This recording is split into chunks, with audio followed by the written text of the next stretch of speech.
Hola chicos, bienvenidos a la unidad 2, la cual lleva por título Descripción estadística de una variable. El objetivo de esta unidad es que al final ustedes sean competentes para analizar e interpretar datos obtenidos de fuentes primarias y secundarias con validez científica. Para poder lograr esta competencia, vamos a ver un tema que se divide en 4 subtemas. El tema es ordenación simple y agrupada de datos.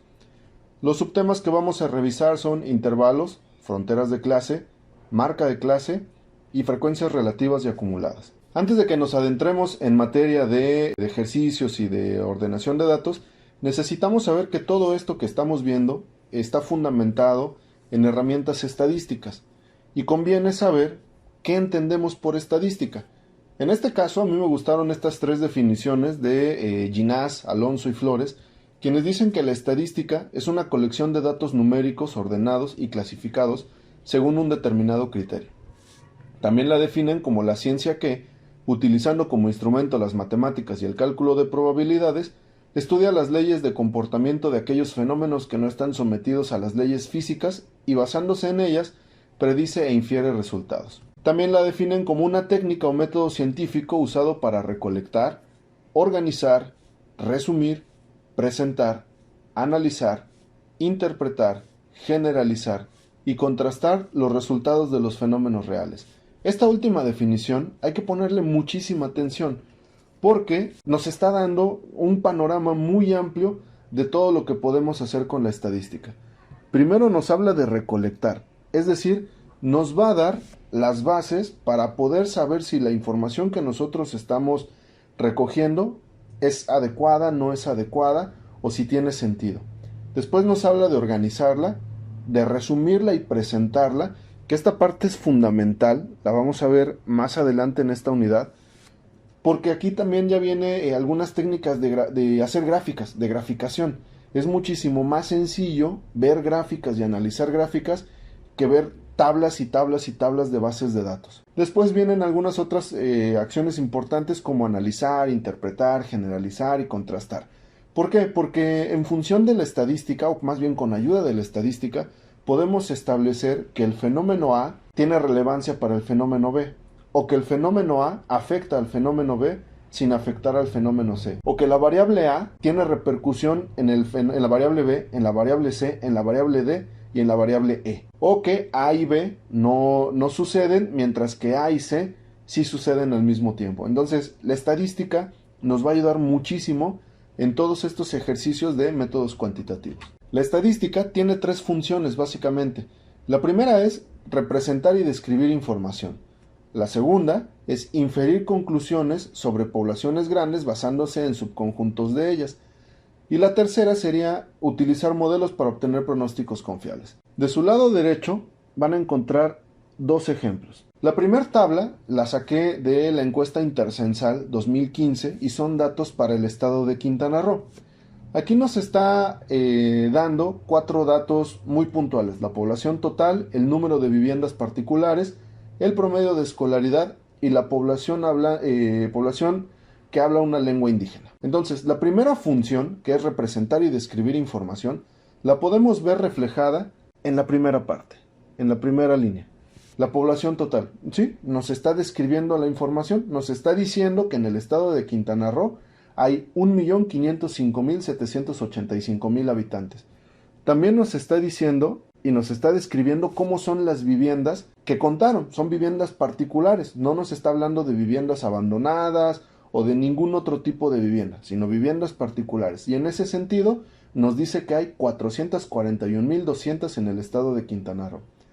Después nos habla del promedio de escolaridad, que también es una descripción, y nos dice que el promedio de escolaridad en el estado de Quintana Roo es de 9.6 años, es decir, poquito arriba de la secundaria. Después también nos habla de la población que habla alguna lengua indígena y nos dice que hay 196.060 personas que hablan alguna lengua indígena. ¿Qué puedo yo inferir o dónde veo yo la inferencia sobre poblaciones grandes basándonos en subconjuntos de ellas? Bueno, pues nosotros podríamos ver que realmente la población que habla alguna lengua indígena realmente es muy poquita respecto de la población total. Estamos hablando de pues que se acerca tal vez a un 12% más o menos de lo que puede haber de población que habla alguna lengua indígena respecto a la población total. Si nosotros quisiéramos hacer un estudio como tomadores de decisiones públicas, saber si es necesario abrir más escuelas bilingües o más escuelas indígenas, habría que irnos entonces a este subconjunto de población o a esta muestra, porque evidentemente, pues de aquí no todos hablan una lengua indígena. Estas escuelas bilingües o estas escuelas indígenas no van a servir para todos, solamente serviría para un pequeño subconjunto de una gran población, es decir, para una muestra. Y también la estadística nos sirve para utiliza modelos para obtener pronósticos confiables. En este caso, pues yo les puse ahí una nota de un periódico de circulación nacional que se llama El Economista, donde Banco de México, a través de modelos estadísticos, hacen una proyección. ¿Qué es una proyección? Bueno, que nos dicen, ellos creen cuál va a ser el futuro, ellos pronostican el comportamiento del Producto Interno Bruto para este año, ¿no? Para el cierre del año. Ellos dicen que bueno, que viendo todas estas cuestiones de la pandemia, de que se cerró la actividad económica durante casi 3 meses, de que no hay una recuperación plena de la pérdida de empleos, que va a haber una contracción del PIB del 8.9%. Es un pronóstico. ¿Se pueden equivocar? Sí. ¿Pueden atinarle? También. Pero eso va a depender en mucho sentido de las variables que ellos utilicen para su modelo. Pero bueno, la estadística nos sirve también para obtener modelos de pronóstico confiable. Ahora, aquí hay algunas definiciones importantes que es necesario que ustedes conozcan, manejen y dominen, no solamente para esta materia, sino que las interioricen bien, porque pues a partir de ellas pueden lograr otro tipo, pueden mejorar, ¿no?, la entrega de muchos trabajos y pueden familiarizarse con algunos ejercicios de estadística o de metodologías cuantitativas para futuras entregas o para futuros proyectos. El primero es la población. La población es un conjunto total de elementos que son de interés para un problema dado. ¿Dónde podemos encontrar un ejemplo de población? En el censo. El censo, que el INEGI recoge cada 10 años, lo hacen para toda la población. Van casa por casa y encuestan sobre los fenómenos y sobre muchas variables y piden muchos datos sobre cada una de las casas que hay en el país. La muestra, por el contrario, es un subconjunto de una población, es decir, de una población enorme que nosotros podríamos tener, la muestra es solamente una pequeña parte que nos interesa. Esta muestra puede ser específica o puede ser aleatoria. ¿Dónde podemos encontrar un ejemplo de muestra? En la encuesta nacional de ingreso y gasto de los hogares en México. Esta encuesta se recoge cada 2 años, pero no se recoge en todo el país. Se hace una pequeña muestra. Todo el estado de Quintana Roo, en vez de levantar la encuesta para el 1.500.000 habitantes, ellos recogen aproximadamente el 5 o el 6% de esa población que hace representativo al estado de Quintana Roo. Después tenemos el parámetro, es cualquier característica medible de una población. Ojo, ¿dónde puedo encontrar un ejemplo de parámetro? La escolaridad en México. ¿De dónde saco la escolaridad en México? Del censo.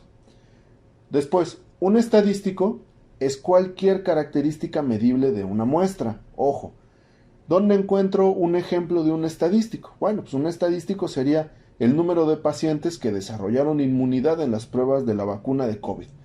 ¿Y por qué ese tendría que ser un estadístico? Pues porque la vacuna de COVID se aplicó en una muestra, ¿no? O sea, lo aplicaron a determinados pacientes con algunas condiciones físicas, algunos jóvenes, algunos más grandes, algunos con enfermedades, algunos completamente sanos, y a algunos sí les pusieron la vacuna y a otros les pusieron el placebo. Y entonces, pues intentaban ver quiénes sí desarrollaban inmunidad para saber que era eficiente la vacuna. Ese es un ejemplo de un estadístico. Y un dato, pues son los resultados observados de variables aleatorias. Un ejemplo de dato, pues es, por ejemplo, la preferencia electoral de una población dada. Cuando terminan las elecciones o cuando es día de elecciones y saliendo de la casilla, hay un montón de personas que nos preguntan por quién votamos. Bueno, pues a ellos les interesa tener el dato de cuál fue nuestra preferencia electoral para comenzar a hacer cálculos de quién podría tener la delantera o quién podría no tenerla en una elección. La estadística inferencial son métodos y conjuntos de técnicas que se utilizan para obtener conclusiones sobre características de una población basándose en los datos de muestras tomadas de esa población. ejemplos de su aplicación. Supongamos que estamos hablando de políticas de salud. ¿Qué podríamos hacer de estadística inferencial en términos de política de salud? Bueno, por ejemplo, al gobierno del estado de Quintana Roo le podría interesar saber el promedio de pasajeros ingleses que llegaron a Cancún desde la aparición de la nueva cepa de COVID-19. ¿Por qué le podría interesar al gobierno de Quintana Roo ese dato? Bueno, para saber qué probabilidad hay de que esa nueva cepa llegue al estado de Quintana Roo y que colapsen los hospitales públicos. En materia fiscal, tenemos por ejemplo que al gobierno federal le interesa saber cuál es la capacidad de captación de impuesto predial que los municipios del país tienen. Pues el gobierno federal seguramente necesita saber esto para saber qué tanta ayuda financiera requieren los municipios y qué tanta ayuda financiera no requieren los municipios, en el entendido de que hay municipios que captan mucho y hay otros que captan muy poco. Bueno, habría que ver por qué están captando tan diferente el impuesto predial. En materia de política laboral, pues a lo mejor al gobierno federal le podría interesar conocer cuál es el promedio de ingreso que registran las personas en empleos formales para poder proponer un aumento al salario mínimo. Probablemente podríamos tener en tomadores de decisiones en el gobierno federal tipo Samuel García que piensan que pues la gente tiene suelditos de 40,000 o 50,000 pesos y pues para ellos no es necesario un aumento del salario mínimo porque pues esos sueldos son altos. Al gobierno federal entonces habría que darle datos, habría que darle algunas estimaciones de cuánto es el salario real para que se tome la determinación de subir o no el salario mínimo y que con ello pues la capacidad adquisitiva de las personas pueda mejorar. Para poder hacer estadística inferencial requerimos datos. Sin embargo, muchas de las veces las bases de datos están desordenadas. Entonces, para ordenar o limpiar una base de datos es necesario conocer la clasificación de datos de acuerdo a su tipo. Y esta clasificación de datos, si ustedes la logran interiorizar, les va a ayudar mucho y les va a evitar muchos dolores de cabeza cuando comencemos a hacer ejercicios un poco más avanzados. Aquí tenemos la clasificación. La primera clasificación que tenemos es por su tipo y es muy sencilla. Tenemos datos que son cualitativos y datos que son cuantitativos. Los datos cualitativos representan categorías o atributos. Por ejemplo, el color, la religión o la preferencia del voto. En cambio, los datos cuantitativos representan respuestas numéricas. Por ejemplo, el ingreso, el Producto Interno Bruto o la tasa de un impuesto. Ahora, también nosotros podemos clasificar los datos por su escala. La primera escala son los datos nominales. Los datos nominales nos dice que se utilizan números para clasificar una característica. Ojo, estos números que utilizamos en los datos nominales no tienen ninguna relación o con jerarquías. Vamos, que si yo pregunto el género, si al masculino yo le asigno un 1 y al femenino le asigno un 2, es absolutamente lo mismo. Al final del día, al masculino yo le pude haber dado un 2, al femenino le pude haber dado un 1 y tampoco se iba a alterar en absolutamente nada la información que yo esté manejando. Lo mismo con la raza, lo mismo con la religión, da igual si al católico le asigno un 0 y al protestante le asigno un 1, a que si al protestante le asigno un 1 y al católico le asigno un 0. Lo mismo con la preferencia electoral, si yo estoy recogiendo ese dato y alguien me dice que votó por el PRI, bueno, da igual si le pongo un valor de 0, a que si le doy un valor de 1 o valor de 2, o si alguien votó por Morena, que yo le ponga 0, 1 o 2. En este tipo de datos no importa el número no me está hablando de una jerarquía, y eso es muy importante que lo tengan en cuenta. Después vienen los datos ordinales. Los datos ordinales, me lo dice, se utilizan para colocar medidas en categorías, las cuales indican niveles distintos entre los atributos medidos. Aquí sí, el número que yo le estoy asignando sí me va a decir mucho sobre el dato que yo estoy recogiendo. Por ejemplo, a alguien que tiene doctorado, pues yo le podría poner un 1, a alguien que tiene maestría un 2, a alguien con especialidad un 3 y a alguien con licenciatura 4. Y yo voy a entender que quien tiene doctorado y tiene un 1, pues es un valor más alto que quien tiene licenciatura y tiene solamente un 4. O al revés, doctorado 4 y licenciatura 1. En ambos casos se entiende que tienen una jerarquía, que tienen cierta jerarquía. Lo mismo pasa con la escala de Likert. La escala de Likert a lo mejor no la han escuchado, no la han leído, pero seguramente la han contestado. Cuando ustedes hacen su evaluación docente de los profesores, lo hacen a través de una escala de Likert, ¿no? Cuando les preguntan qué les pareció la forma de dar clases del profesor X. Muy bueno, bueno, regular, malo o muy malo. Bueno, aquí, por ejemplo, el muy bueno se podría traducir en un 5, bueno en 4, regular en 3, malo en 2 y muy malo en 1. Y sabemos que hay un orden descendente entre todas las posibles respuestas. Finalmente están los datos de intervalo, los cuales son datos numéricos que tienen esta forma por necesidad, pero que están supeditados a un intervalo donde no hay un valor cero. Profe, ¿qué es eso? Está muy enredado. Vamos a verlo con un ejemplo. El ejemplo nos dice que Pedro tiene 110 puntos de IQ, ¿no? Para medir la inteligencia. Que Juan tiene 120 puntos de IQ. Y María tiene 220 puntos de IQ. Ok, aquí nosotros reconocemos que María y Juan tienen puntajes mayores respecto de Pedro. Sin embargo, como no, volvamos a esta parte, no hay un valor cero. Sin embargo, no podríamos establecer que María es lo doble de inteligente que Pedro, porque María tiene 220 y Pedro tiene 110. Eso no significa que sea el doble de inteligente. Simple y sencillamente, dentro de la escala del IQ, ella es muchísimo más inteligente que Pedro. Lo mismo pasa con la temperatura. La temperatura, por ejemplo, en 0 grados, pues hace frío. En 20 grados sigue haciendo frío. Y en 40 grados hace mucho calor. Pero no significa que en 40 grados haga el doble de calor que en 20 grados. ¿Sí lo ven? Aunque hay un cero que me determina una temperatura cero, no hay un valor cero que permita tener un punto de referencia entre los datos que me están generando en un intervalo. Ok, ahora, ¿cómo vamos a ordenar nuestros datos? Los datos los vamos a ordenar a través de esto que se llaman las tablas de frecuencia para datos no agrupados.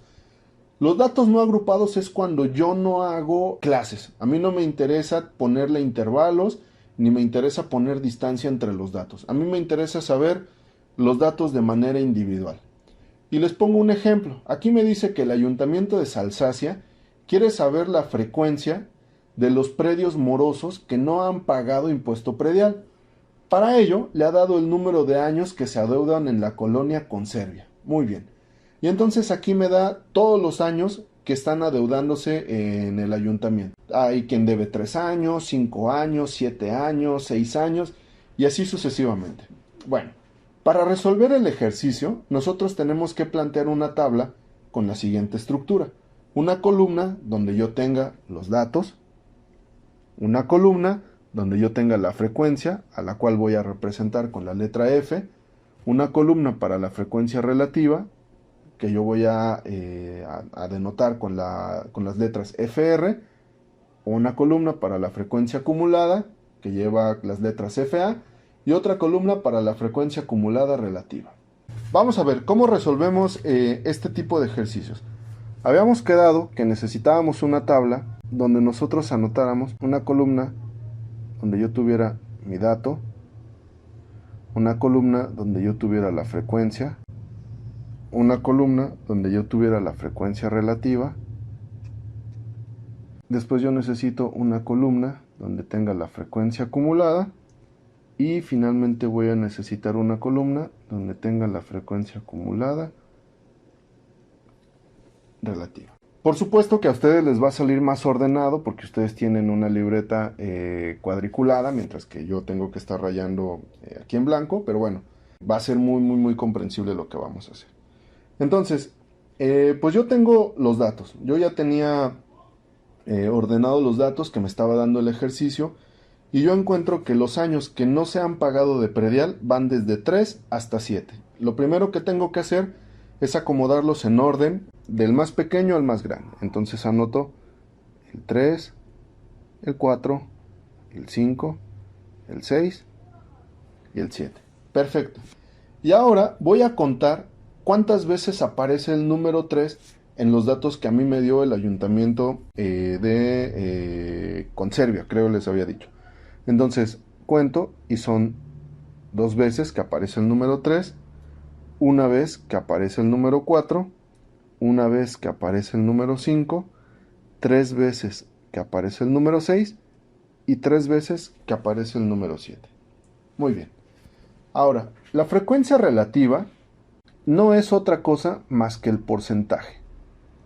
¿Vale? ¿Qué porcentaje representa esa frecuencia respecto del total? Que por cierto, aquí se me estaba pasando. Aquí va el total. Y aquí la suma me está dando 10. Muy bien, ¿cómo calculo la frecuencia relativa? Muy bien, pues yo voy a tomar este 2 y voy a tomar también el 10 que está acá. Y entonces yo voy a escribir aquí 2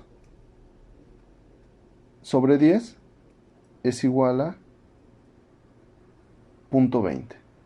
Y 0.20 en términos porcentuales es igual al 20%. Y lo voy a dejar así. Siguiente, voy a tomar el 1 y voy a tomar el 10 de nuevo. Y entonces hago lo mismo. 1 sobre 10 es igual a 0.10 y 0.10 es igual al 10%. El siguiente tendría que tomar este 1 con el 10 de nuevo, pero como yo ya lo hice arriba, pues solamente lo voy a repetir. No tiene caso que vuelva a hacer la operación. Ya sabemos de dónde sale. Después tomo este 3 y voy a tomar de nuevo el 10. Y hago la operación. Tendría entonces 3 sobre 10 es igual a 0.30 y 0.30 es igual al 30%. Y acá pues se repite, es el mismo. Profe, ¿y por qué 20.20 es el 20%? Bueno, para convertir decimales a porcentaje, lo que yo voy a hacer es multiplicar, por ejemplo, ese punto 20 por 100, por 100, ¿no? Entonces lo multiplico por 100 y 0.20 por 100 me da 20. Y a esto pues solamente le agrego el símbolo de porcentaje. Lo mismo pasaría con 0.30, por ejemplo. 0.30, perdón, me salió muy feo, por 100, es decir, por 100. Y esto sería igual a 30. Y le agregamos el signo de porcentaje. Esto lo voy a borrar para que no se vayan a perder o a confundir o a pensar que es parte de la tabla. Si necesitan ver cómo se hace el cálculo de nuevo, le pueden dar un par de segunditos hacia atrás al video y pueden ver de nuevo los cálculos. ¿Cómo calculo la frecuencia acumulada? Presten atención a esto. Para la frecuencia acumulada, el primer dato va a ser siempre el primer número que yo tengo aquí, es decir, el 2. Entonces yo voy a reescribir este 2 aquí. Y después voy a hacer una especie de cruzadito. Profe, ¿cómo es eso del cruzadito? Pues sí.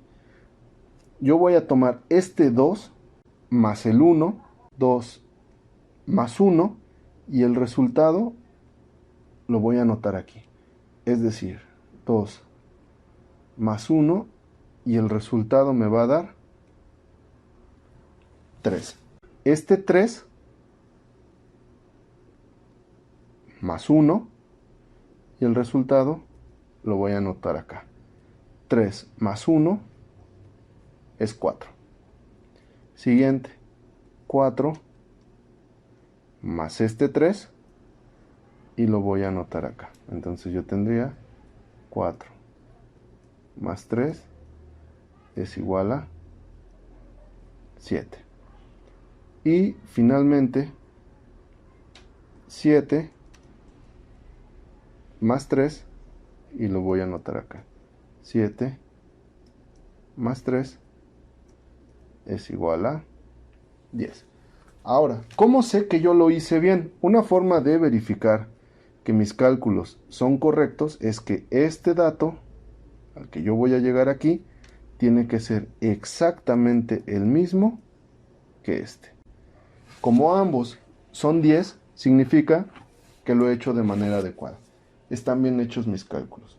Lo siguiente es, para la frecuencia acumulada relativa, es que yo voy a tomar este número, el de aquí, por eso se llama frecuencia acumulada, porque voy a trabajar con esta columna. Voy a tomar el primer valor, es un 2, y lo voy a dividir entre el total de datos. Es decir, yo voy a tener 2 sobre 10. Y ese 2 sobre 10, de nuevo, me va a dar 0.20, que significa 20%.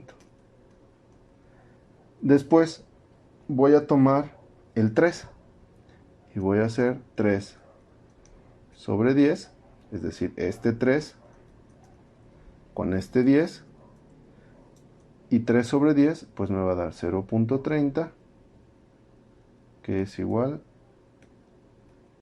al 30%.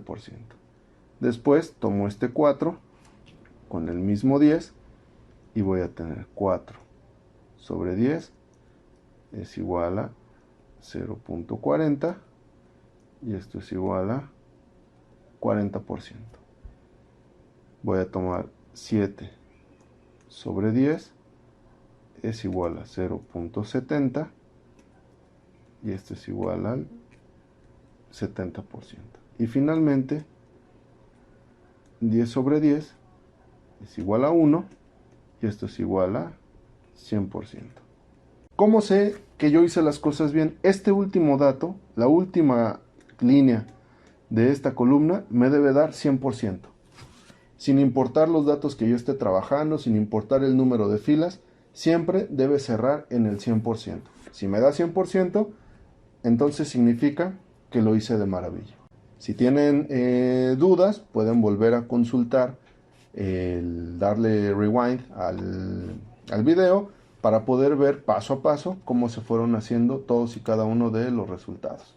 Entonces, ya que volvemos a nuestra hoja, pues entonces lo que nosotros acá tendríamos es ya el llenado de nuestra tabla, pues que nos permitiría ver cuántos son los años que más gente adeuda, y encontraríamos que 6 y 7 son los años que más gente no ha pagado, ¿no? O sea, la cantidad de gente que debe 6 y 7 años es la más grande, seguida de quienes deben 2 años y después quienes deben 4 y 5 años de predial.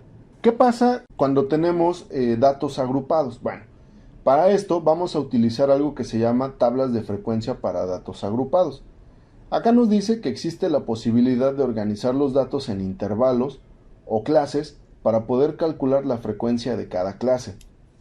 Los datos resultantes de cada intervalo se denominan datos agrupados. Ejemplo: el Ministerio de Desarrollo Rural de Conservia ha levantado un censo sobre el número de hectáreas que actualmente se utilizan para la producción de chile habanero, y le ha solicitado que presente esta información como datos agrupados. Y ahí tenemos todos los datos: 14, 21, 23, bam, hasta llegar al 22 y el 20. Para esta técnica de datos agrupados hay 6 pasos muy sencillitos, o se los puse yo como una especie de receta para que lo puedan hacer de manera muy sencilla y sin atorarse. Lo primero es construir un diagrama de tallo y hoja. Ahorita vemos cómo se hace. Después vamos a calcular el rango, dado por la letra R. El rango es igual al dato mayor menos el dato menor. Después vamos a determinar el número de clases, que está dado por la letra C. Este número de clases se puede hacer de manera arbitraria, es decir, nosotros podemos escoger entre 5 y 20 clases.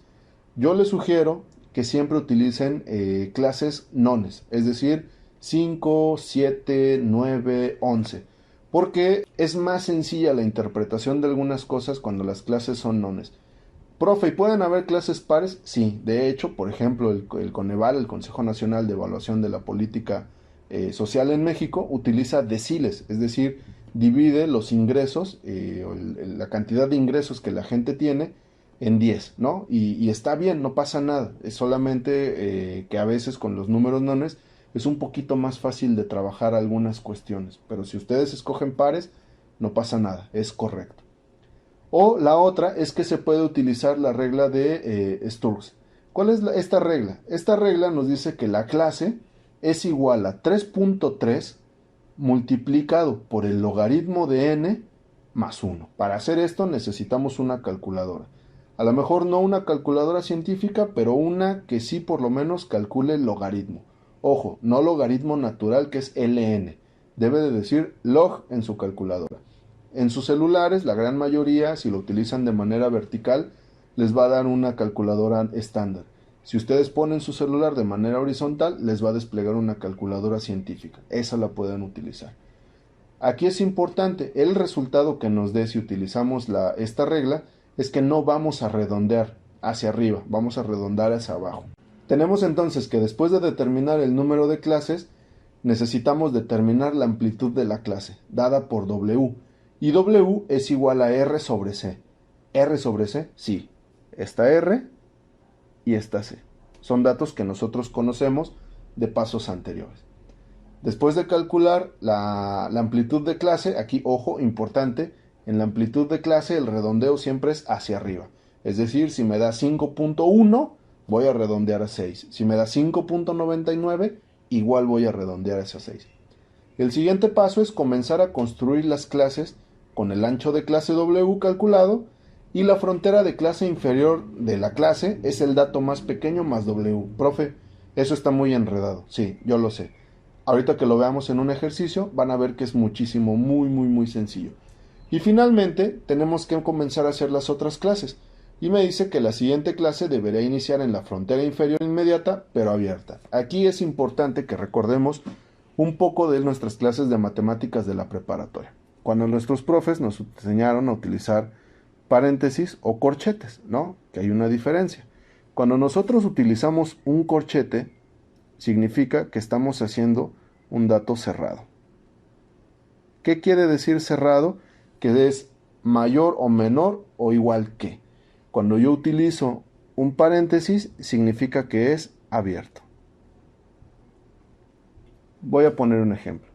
Si yo les dijera que escojan números entre 8 y 16, significa que aquí ustedes tienen que escoger un número mayor o igual que 8 y un número menor o igual que 16. En cambio, si yo lo dejara como 8, 16, significa que ustedes aquí tendrían que escoger un número mayor que 8 y aquí tendrían que escoger un número menor que 16. ¿Cuál es la diferencia? Ojo, que aquí, por ejemplo, yo sí podría escoger el 8, porque puede ser mayor o igual que 8. Pero en esta yo no puedo escoger el 8, porque forzosamente tiene que ser mayor que 8. Yo podría escoger, por ejemplo, 8.1, porque es mayor que 8, pero yo no podría escoger 8. 8 está vetado. Entonces hay que tener cuidado con este tipo de notaciones para las siguientes explicaciones que vamos a tener. Una vez que nosotros seguimos los pasos anteriores, vamos a llenar una tabla que tiene este formato. Esta tabla tiene la clase, que la vamos a calcular, la marca de clase, la frecuencia relativa, la frecuencia acumulada y la frecuencia acumulada relativa, que ya las conocíamos.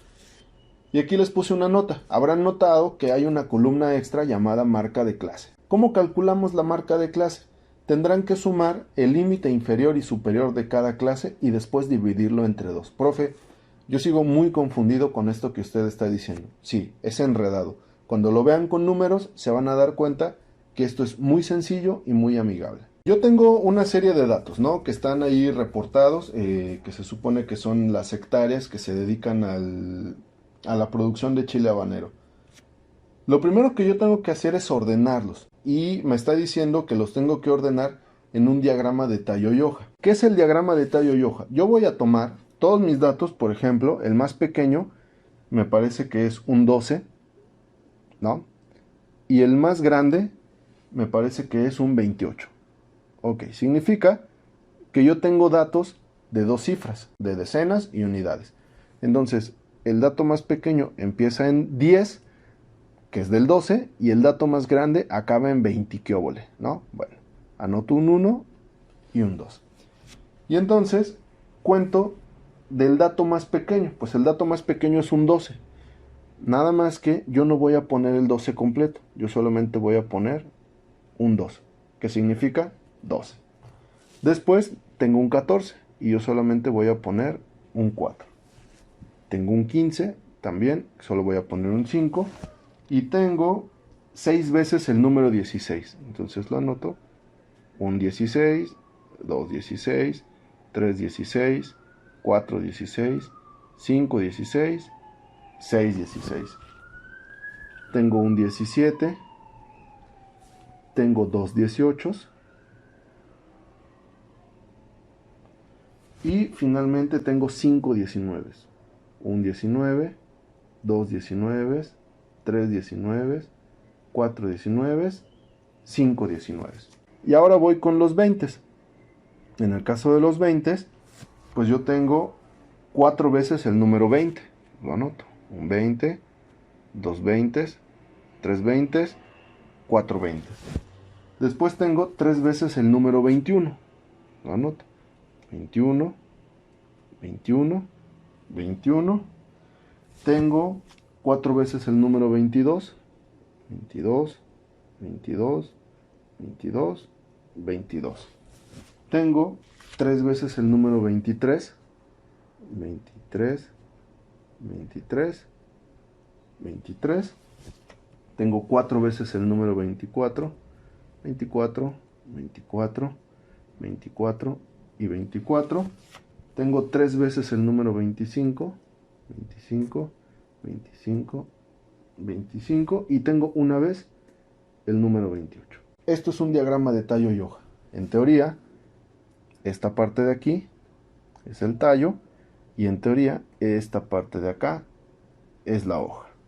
Nos va a ayudar a ver distribuciones, que es un tema que vamos a ver un poquito más adelante. Entonces, ya cumplimos con el primer paso.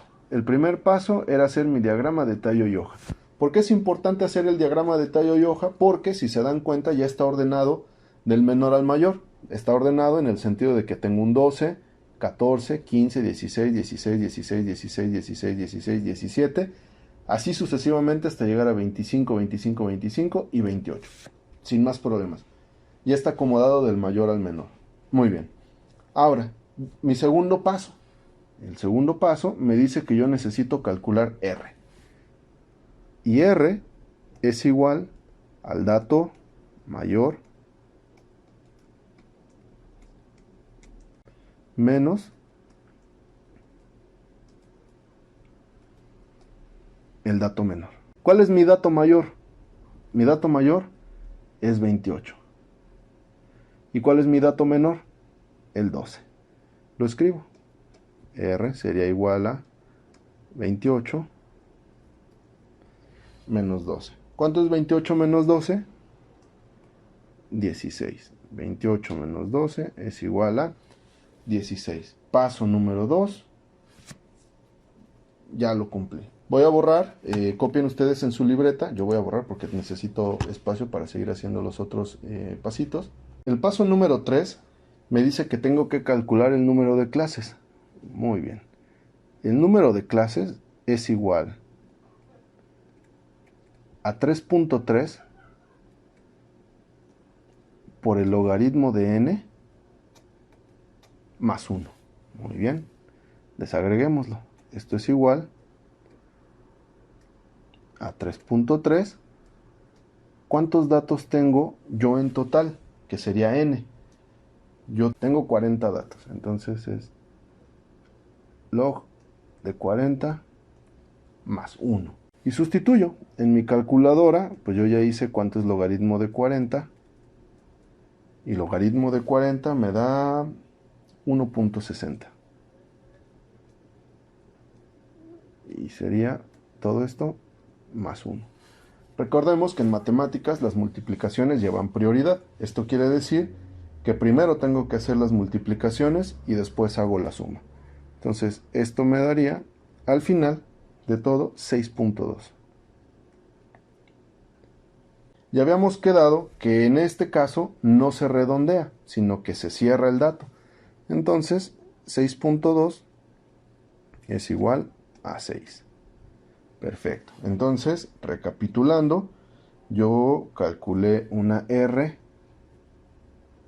igual a 16 y ahorita estoy calculando una C igual a 6. Perfecto. Entonces, paso número 3, completo. Recuerden que si se atoran, pueden darle rewind al video y consultar paso a paso lo que hemos estado haciendo. El paso número 4 es construir la amplitud y me dice que la amplitud es igual a W, que sale de la división de R sobre C. Y yo ya tengo esos datos. R es igual a 16 y C es igual a 6. La división de 16 sobre 6 es igual a 2.66. Y aquí quedamos que redondeábamos, pero siempre hacia arriba. Eso quiere decir que 2.66 lo voy a redondear a 3. Y entonces, ahora tengo otro dato. W es igual a 3. Muy bien, hasta ahí todo lo que hemos hecho no exige nada de matemáticas avanzadas, nada que ustedes no hayan visto, hecho o estudiado en la preparatoria, en la secundaria, tal vez en la secundaria sí por el logaritmo, pero bueno, es algo muy sencillo que lo tienen que hacer con la calculadora y que sale muy rápido. Aquí voy a volver a borrar porque necesito más espacio en el pizarrón. Voy a borrar nada más estos datos, las operaciones. Acuérdense que no es necesario tomarle fotitos ni nada. Si se atoran, pónganle pausa y siguen copiando. Ahora, necesito hacer las clases. La primera clase tiene que salir del dato más pequeño. Y el dato más pequeño tiene que ir cerrado.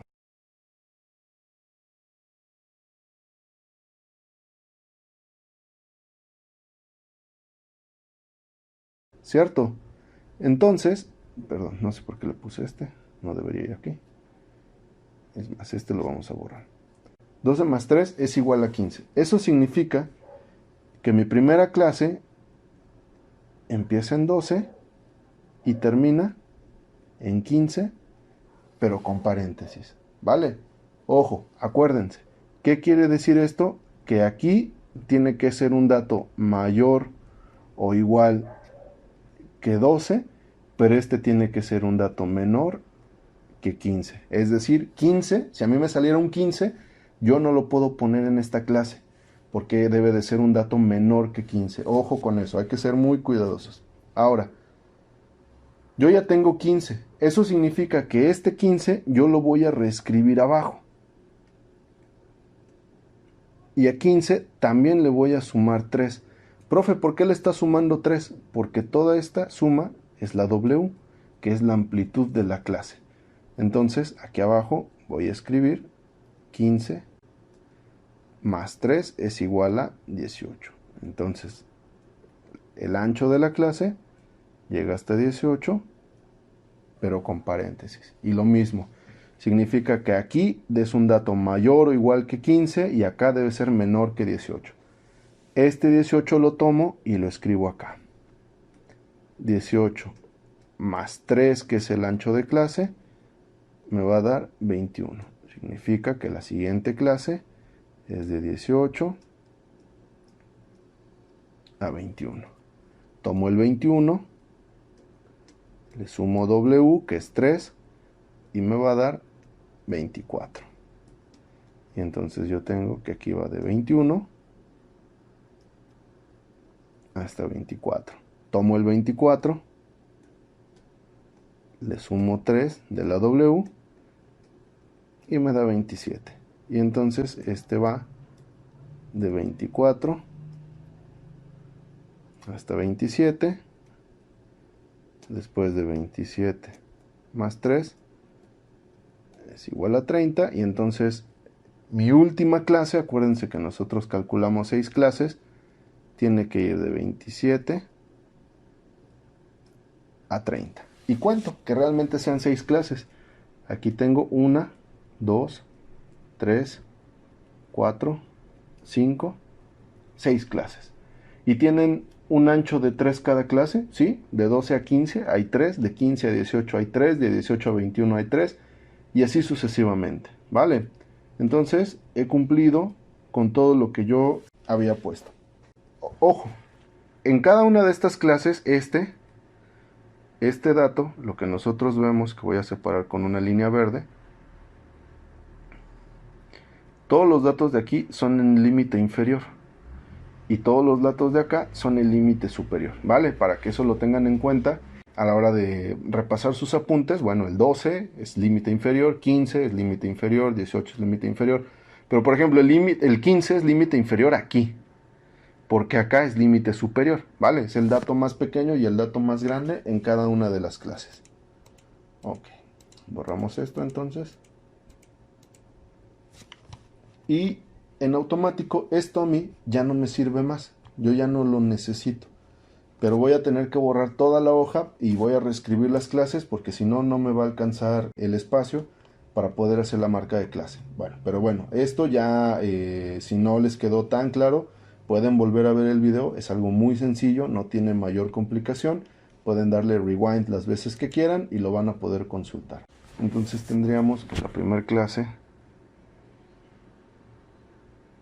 va de 12 a 15. La segunda clase va de 15 a 18. La tercera clase de 18 a 21. De 21 a 24. De 24 a 27. Y finalmente de 27 a 30. Yo necesito también para esta parte añadir la columna de la marca de clase. La marca de clase estaba dada por M. La voy a dejar un poco ancha para que podamos ver de dónde sale. Después yo tenía la frecuencia, no es un dato muy grande. Después tenía la frecuencia relativa. Vamos a poner un poquito más grande para ver el procedimiento. La frecuencia acumulada y la frecuencia acumulada relativa. Perfecto. Muy bien, la marca de clase nos decía la operación que yo debo de tomar el límite inferior más el límite superior y dividirlo entre 2. Pues entonces lo hago. ¿Cuál es el límite inferior aquí? 12. Entonces tendría 12 más el límite superior más 15 y lo voy a dividir entre 2. Y entonces 12 más 15 entre 2 me da 13.5. Y así tengo que hacer todos los otros cálculos. Tengo que sacar, por ejemplo, 15 más 18 sobre 2. ¿Y cuánto me da? Después tendría que hacer 18 más 20, más 21, perdón, sobre 2 y vemos cuánto me da, ¿vale? Por ejemplo, la marca de clase para esta segunda sería de 16.5. La marca de clase para el tercero sería 19.5. Y entonces nos damos cuenta que la diferencia entre cada marca de clase es de 3, ¿no? 13.5 más 3 es 16.5. 16.5 más 3 es 19.5. Y así sucesivamente, ¿vale? Entonces, ustedes termínenlo por favor de tarea. Ahora, vamos a ver. Tenemos que regresar a donde hicimos nuestro diagrama de tallo y hoja. De tallo y hoja, perdón. ¿Cuántos datos son mayores o iguales que 12? De nuevo lo anoto. Mayor o igual que 12. Pero menores que 15. Bueno, pues tenemos solamente un 12 y un 14. Significa que tenemos una frecuencia de 12. Después, ¿cuántos datos tenemos que son mayores o iguales que 15, pero menores que 18? Pues tenemos un 15, tenemos 6 16, tenemos también un 17. Eso significa que tenemos 8 datos aquí de frecuencia. Después, ¿cuántos datos tengo mayores o iguales que 18, pero menores que 21. Hago la contabilidad y aquí voy a tener 11. En la siguiente voy a tener 10. En la siguiente voy a tener 8. Y en la siguiente voy a tener solamente 1. Acuérdense, hagan la contabilidad con este esquemita en lo que se familiarizan. Mayor o igual que el límite inferior, menor que el límite superior. Oiga, profe, ¿y qué pasa, por ejemplo, si hay un 21? Bueno, pues recordemos la regla. Si aquí me dice que yo tengo, por ejemplo, vamos a ver en este caso, en la tercera clase, aquí. Me está diciendo que debe ser mayor o igual que 18. 21 si es mayor o igual que 18. Pero acá me dice que debe ser menor que 21. Y 21 es menor que 21. Es igual que 21, perdón. Entonces, no cumple con el otro criterio. Vamos a ver entonces ahora con el criterio de la clase 4, que es esta que estoy marcando en azul. 21 es mayor o igual que 21. Sí, pues es igual que 21, de hecho. Y 21 es menor que 24, también. Entonces 21 lo vamos a considerar en esta clase, en la azulita, para que no se confundan. Ahí está un ejemplo de cómo saber si un dato que aparece en dos clases, en dónde lo debo de poner. Otro ejemplo, por si no quedó como muy claro. Vamos a suponer que a mí me están preguntando por el dato 27. El 27 en la verde. ¿El 27 es mayor o igual que 24? Sí. ¿Pero 27 es menor que 27? No. Ahora voy a evaluar en el rojo. ¿27 es mayor o igual que 27? Sí, de hecho es igual que 27.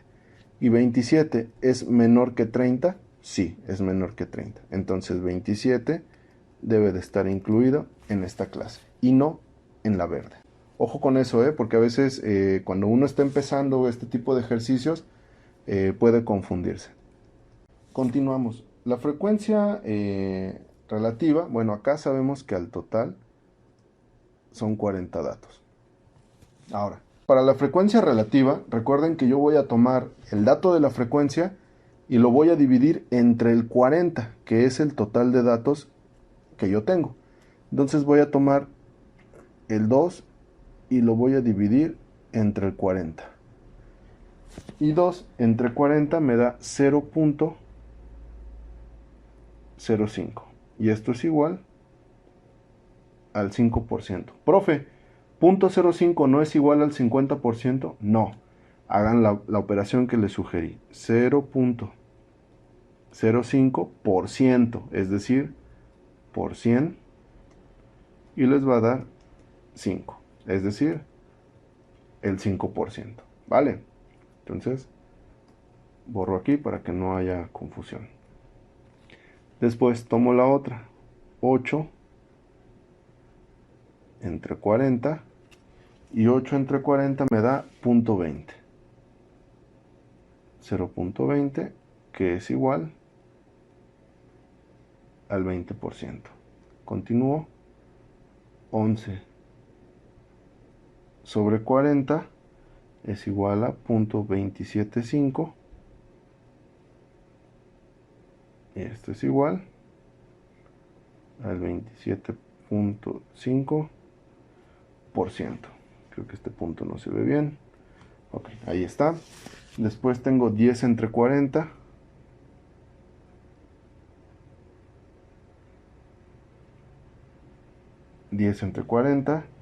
Que me va a dar .25.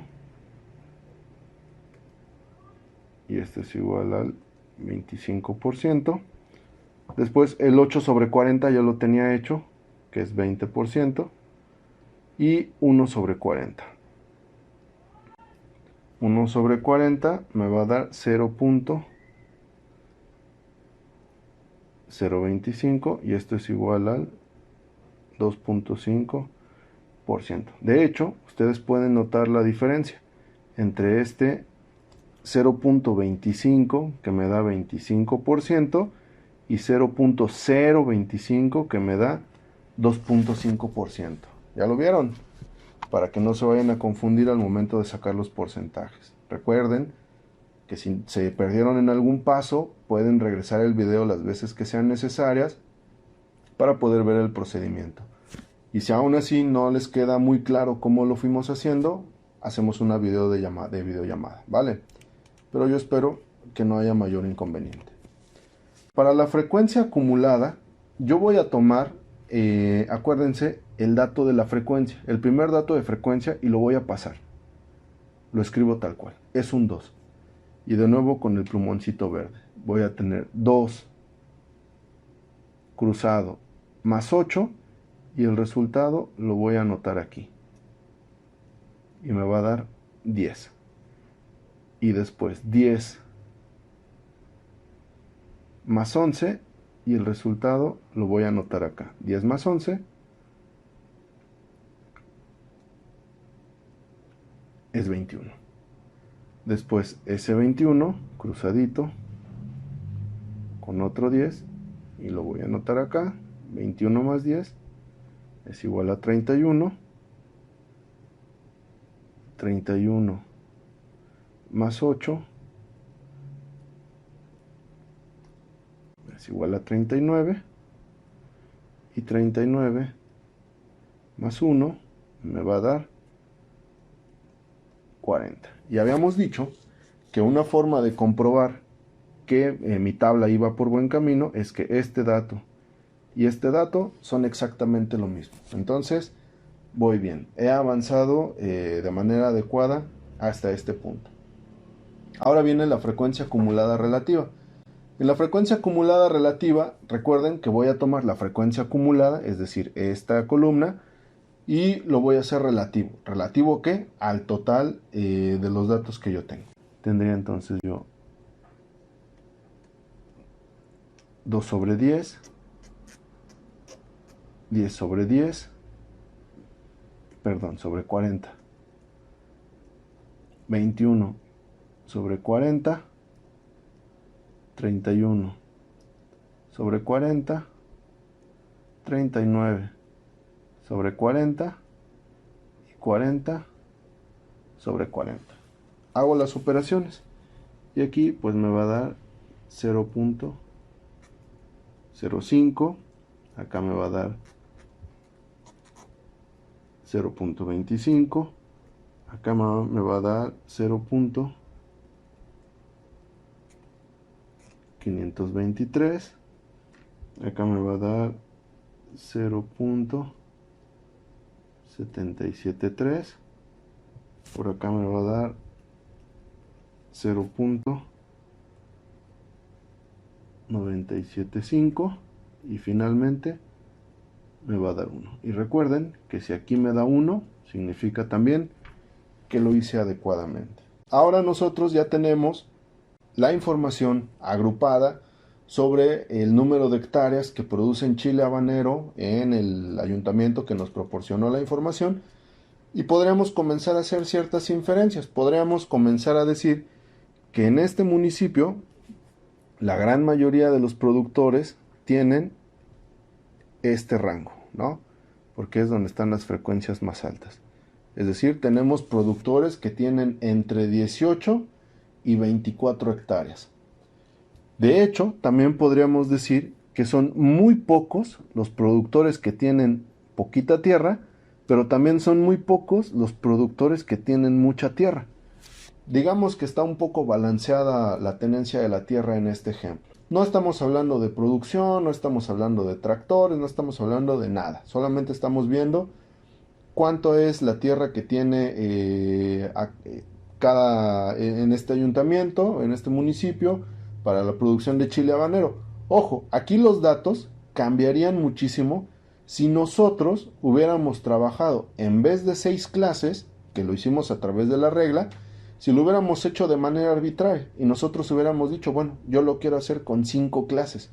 Con 5 clases, pues evidentemente estos datos de la frecuencia tenderían a cambiar, porque la distribución va a ser diferente.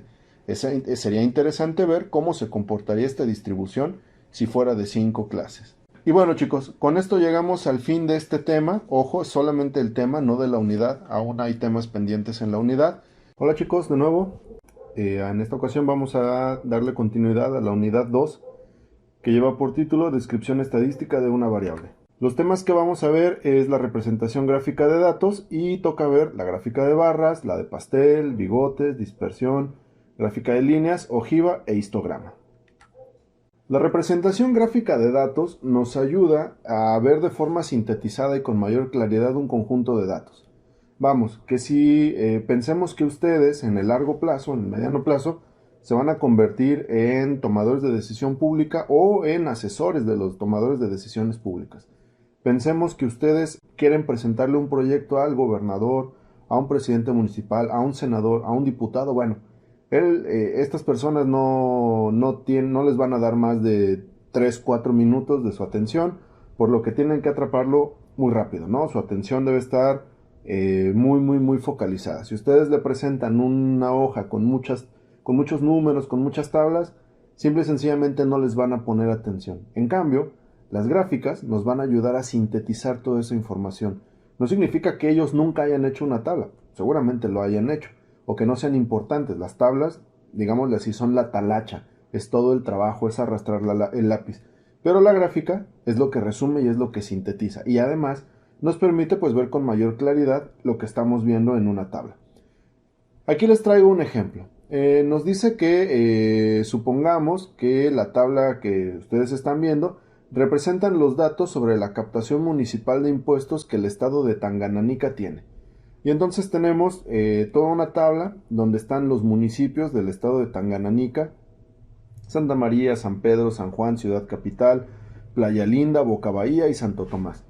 También nos dan información sobre si estos municipios tienen litoral o no, es decir, si tienen acceso al mar o no, cuál es su principal actividad económica, y nos presentan los datos de recaudación fiscal sobre impuesto carretero, impuesto sobre nóminas, impuesto hotelero, impuesto a gasolinas, impuesto a remesas, impuesto a autos nuevos e impuestos a viajeros extranjeros. Evidentemente estos impuestos no existen, son para fines de ejemplo, pero bueno, para empezar a relacionarlo con temas que tengan que ver con la actividad del gobierno y la gestión pública. Aquí tenemos las principales tipos de gráfica que podemos encontrar. Ustedes, yo les sugiero que copien en su libreta la tabla que vieron con anterioridad, la de los datos de Tanganica, para que puedan dar seguimiento a estas grafiquitas o sepan de qué estamos hablando. También si tienen oportunidad de imprimirlo, qué mejor, pero la sugerencia es que vaya al cuaderno.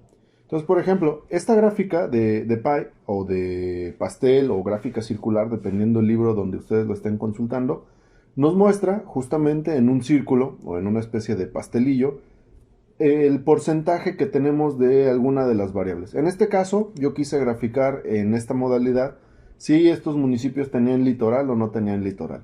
Y además, pues aquí es muy fácil visualizar porcentajes, porque yo puedo ver que el 67% de los municipios no tienen litoral. Esto es que 5 municipios no tienen litoral y el 33%, es decir, 2 municipios sí tienen litoral. Ahora, también grafiqué otra con más opciones como la principal actividad económica, donde nos damos cuenta que, por ejemplo, solo un municipio se dedica a la agricultura, es decir, el 14%, 2 municipios que se dedican a los servicios, que sería el 29%, y el resto, que serían 4 municipios, que se dedican a las actividades industriales. Esto es el 57%. Esta gráfica pues nos permite ver con claridad cuando son pocas opciones. Yo la recomiendo cuando son muy pocas las variables que estamos evaluando, porque le permite ver con mucho detalle. Normalmente las vamos a encontrar cuando graficamos género, cuando graficamos religión, actividad económica, porque no se desagrega mucho. Ahora, vamos con esta. Las gráficas de barras. Estas dos gráficas que ustedes están viendo son exactamente lo mismo. Solamente que si ustedes lo ven con cuidado, lo que yo grafiqué son cosas diferentes. En esta parte, yo grafiqué en el eje de las X los impuestos. Y cada barra que vemos aquí, de diferente color, representa un municipio distinto. Santa María, San Pedro, San Juan. De tal suerte que si yo quiero ver cómo fue la captación del impuesto carretero por municipio, pues yo solamente me voy a fijar en esta parte de la gráfica. Aquí yo puedo ver el comportamiento. Y yo podría observar entonces que, por ejemplo, San Pedro, que es la naranja, fue el municipio que tuvo mayor captación de impuesto carretero. Y que el municipio que tuvo la menor cantidad de impuesto captado en el ámbito carretero, pues fue Playa Linda, que es este, ¿vale? Ahora, ¿cómo lo puedo hacer de otra manera? Vamos a la segunda gráfica. Si ustedes se dan cuenta, lo que yo puse con los mismos datos, solamente utilicé, lo invertí en Excel, es que en el eje de las X yo puse los municipios por nombre y con colores aparecen los impuestos.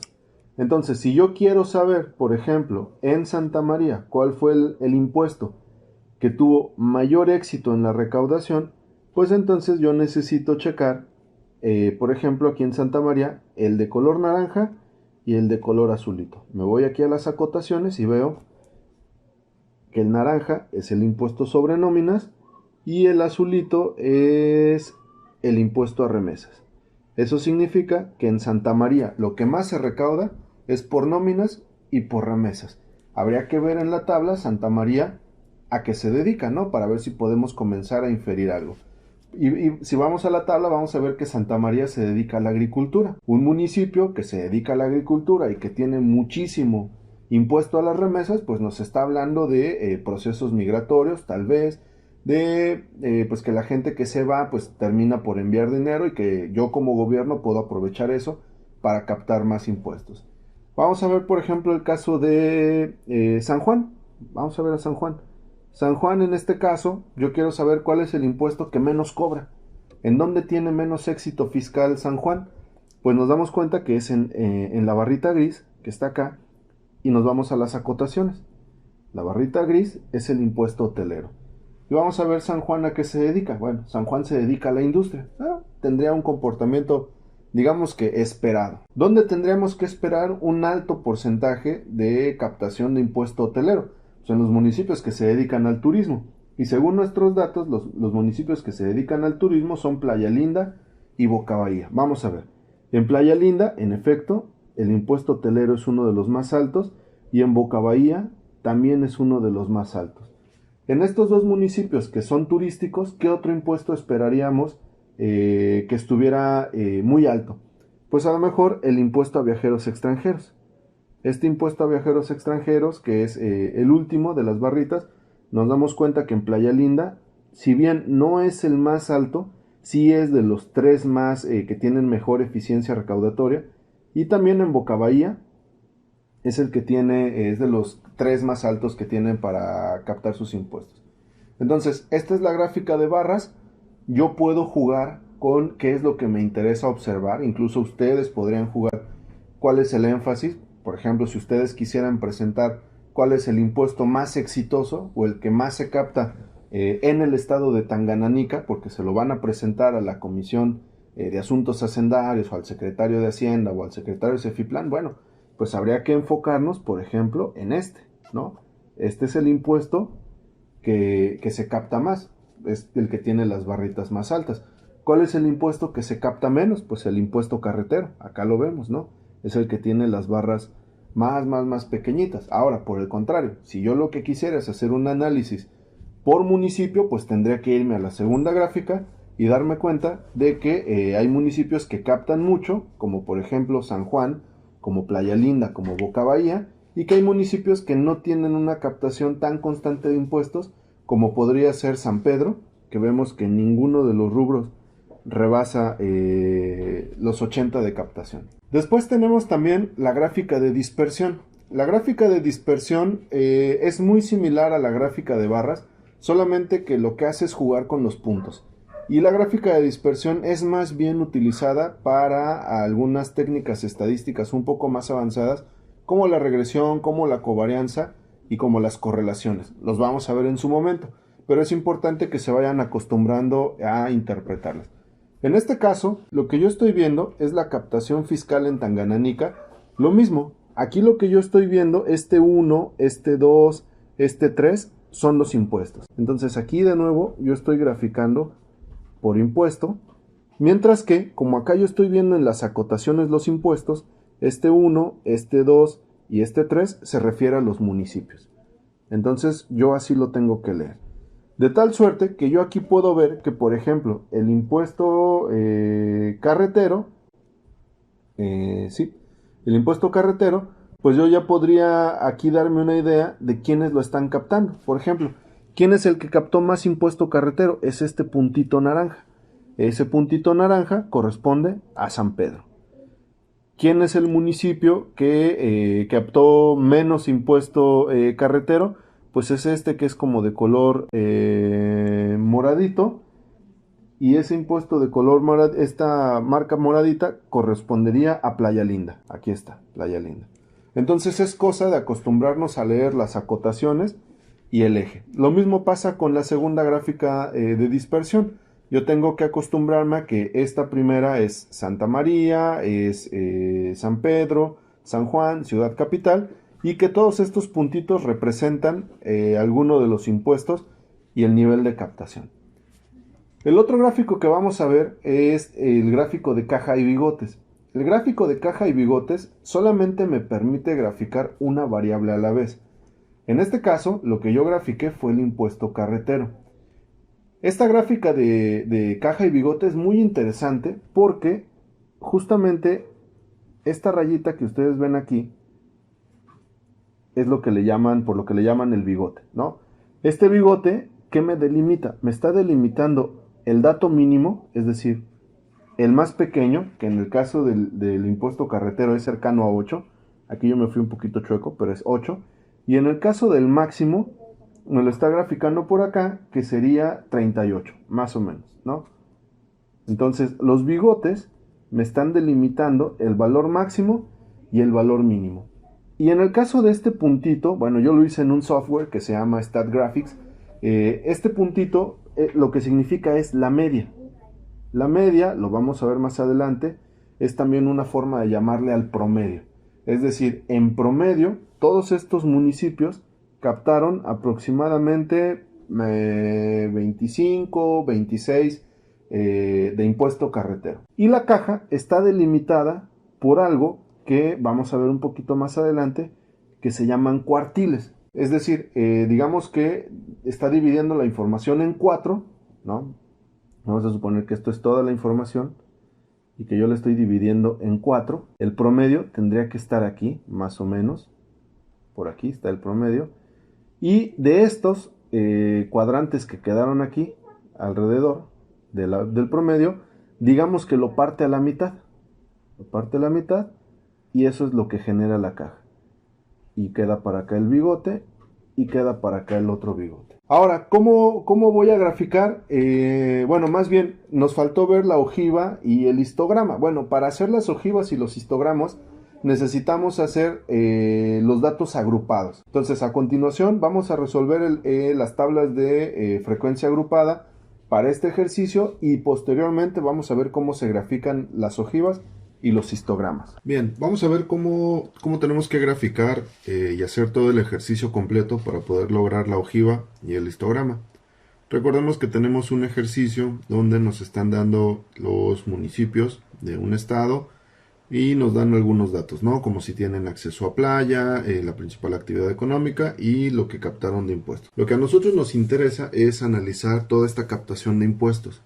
Para ello vamos a recurrir a los pasos que habíamos dado anteriormente. Entonces, el paso número 1 es hacer mi diagrama de tallo y hoja. Recordemos que el diagrama de tallo y hoja lo que me va a ayudar es acomodar los datos en el orden correcto. Entonces, para hacer el diagrama de tallo y hoja, lo primero que tengo que observar de mis datos es cuál es el más grande y cuál es el más pequeño. El más grande, mi dato más grande es un 100. Y mi dato más pequeño es un 8. Eso significa que mi diagrama de tallo y hoja va a ir desde el 0 hasta el 10 para que yo pueda acomodar todos mis datos. ¿Cómo va a quedar? Muy bien. Lo voy a hacer en esta ocasión de manera horizontal para que me pueda caber toda la información. El diagrama de tallo y hoja da igual cómo lo acomoden, es absolutamente lo mismo. si lo quieren hacer vertical como en el ejercicio pasado, o si lo quieren hacer horizontal como yo lo voy a plantear en esta ocasión. Entonces yo empiezo con un 0, un 1, un 2, un 3, un 4, 5, 6, 7, 8, 9 y el 10. Y lo separo. Ya tengo el tallo. Ahora vamos con las hojas. Mi dato más pequeño es el 8, justamente, que en realidad podríamos expresarlo como un 0,8. Entonces, aquí yo voy a poner mi primer dato, que es un 8. Listo. Ahora, en la rama de los 10, ¿qué datos tengo? Pues tengo un 14 y también tengo un 18. Y los acomodo. En la rama de los 20, tengo 5 20.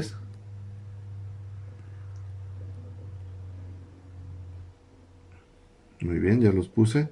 Un 22, un 23. Tengo también un 25, un 26 y dos 28. Perfecto. Vayan ustedes también verificando su información. Posteriormente, en la rama de los 30, tengo un 31, tengo un 32, tengo un 34 y tengo un 38. Perfecto. Muy bien, bueno, esto me quedó un poco feo, lo voy a volver a hacer. 38. Muy bien. Seguimos con los 40. Tengo un 42. Más bien tengo dos 42. Tengo un 45 y tengo un 46. En los 50 tengo un 54 y un 55 solamente. En los 60 tengo un 60, tengo un 61, tengo un 63, tengo un 64, tengo un 65, tengo dos 68 y tengo un 69. Después en los 70 tengo dos números 70 y tengo un 76. Ya está un poco chueco, pero ustedes háganlo en cuadrícula y les va a quedar más clarito. Tengo un 81, tengo un 85, acá. Y en los 90, esta sí está bastante abultada, tendría dos 90, muy bien. Tendría dos 95, tengo un 96, tengo un 97, tengo tres 98,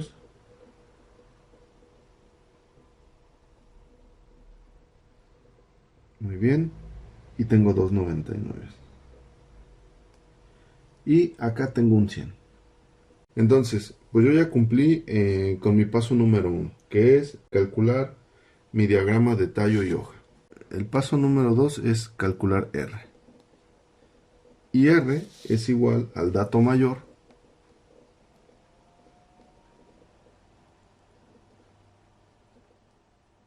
menos el dato menor.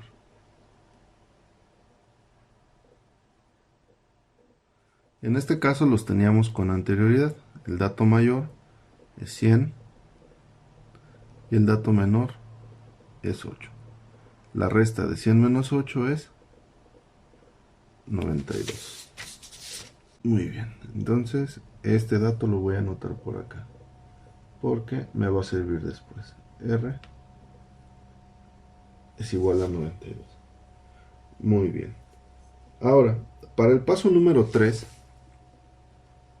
tengo que calcular el número de clases. Acá, pues, nosotros teníamos una formulita que nos podría funcionar muy bien, pero pues en este caso me gustaría que viéramos que también funciona, que nosotros vamos a hacerlo de manera arbitraria. Nosotros vamos a elegir el número de clases de la manera en que nosotros queramos, la vamos a elegir al azar. Entonces, para C, nosotros vamos a determinar 5 clases. Entonces yo ya determiné que 5 clases me funciona bien, me va bien, me acomoda sin ningún problema. El paso número 4, vamos a determinar la amplitud. Este dato también lo voy a anotar. C es igual a 5. Y la amplitud me dice que W es igual a R sobre C.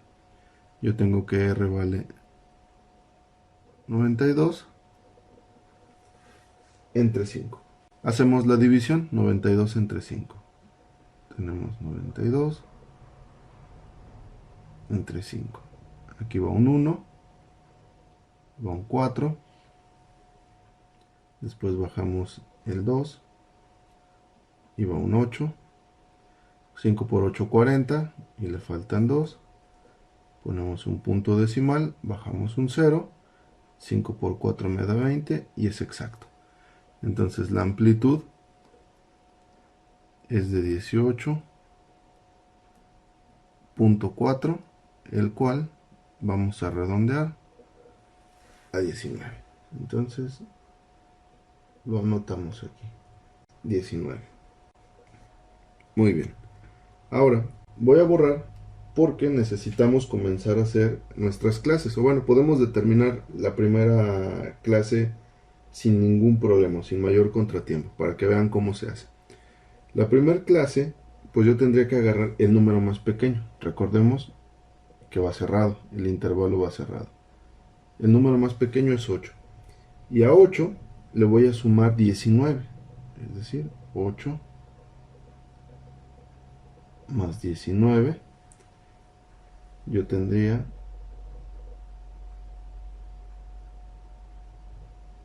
27.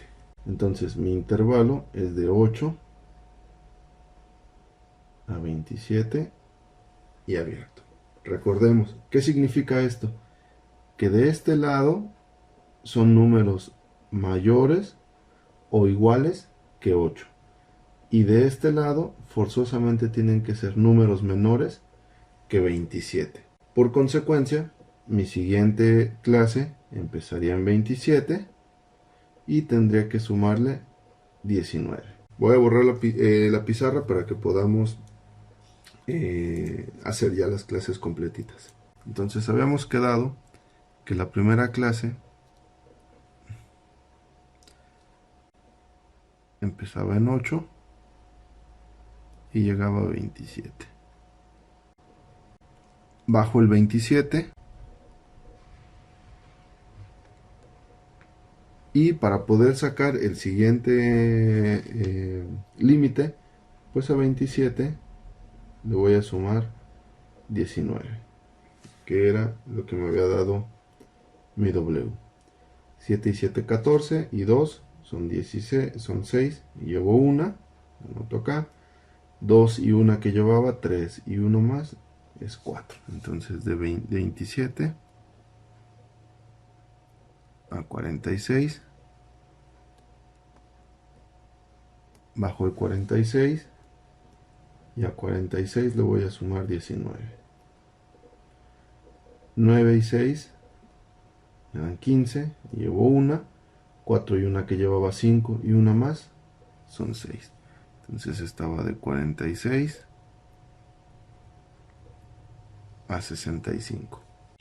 Bajo el 65 y a 65 le voy a sumar 19. 9 más 5 es 14 y llevo una. 6 y una que llevaba, 7 y una más 8. Entonces acá me da 84. Bajo el 84 y a 84 yo le voy a sumar 19.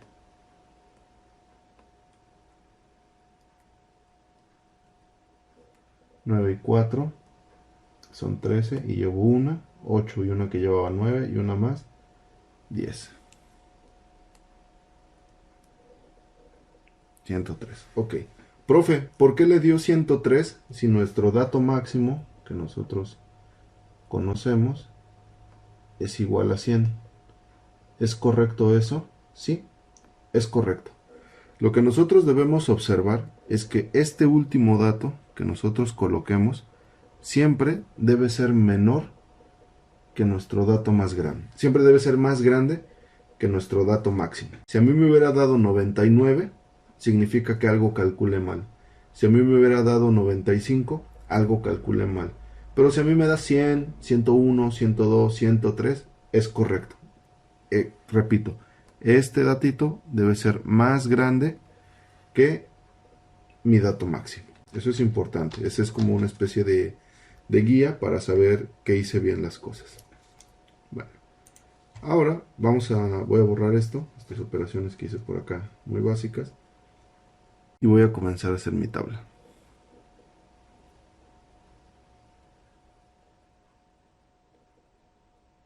Acá tenemos la marca de clase. Por acá tenemos la frecuencia. Muy bien. Después tenemos la frecuencia relativa.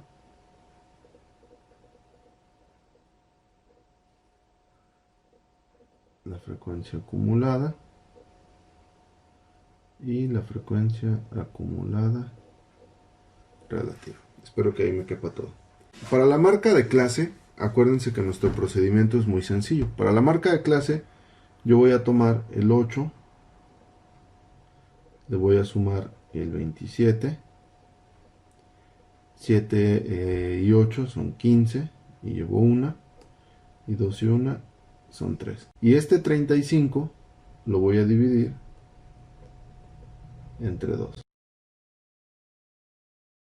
Ustedes en su calculadora les va a salir muchísimo más rápido, pero bueno, aquí tendría que ir un 1, 2 por 1, 2, para 3, 1, bajo el 5, 2 por 7, 14, para 15, 1, bajo un 0, punto 5, y aquí ya me queda exacta. Entonces la marca de clase del primero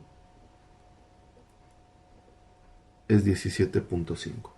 Ahora voy a hacer el segundo.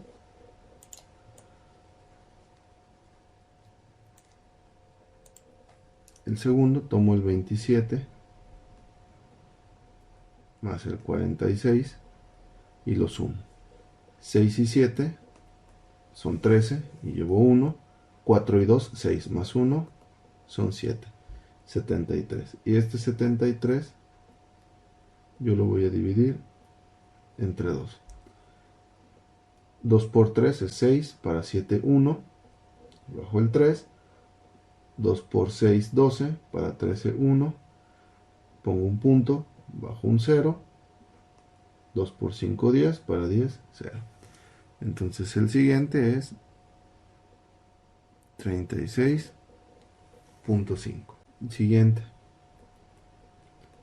46 más 65. 6 y 5, 11, y llevo 1.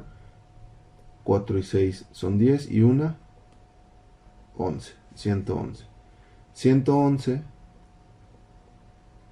sobre 2 es igual a 55.5. Entonces lo anoto acá. 55.5. Siguiente.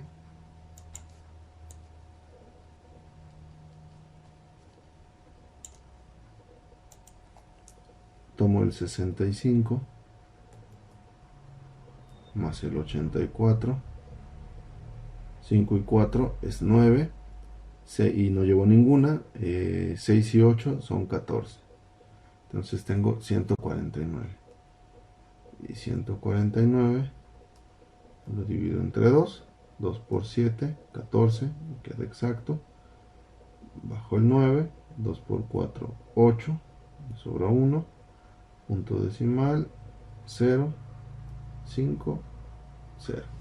Entonces acá es 74.5. Perfecto.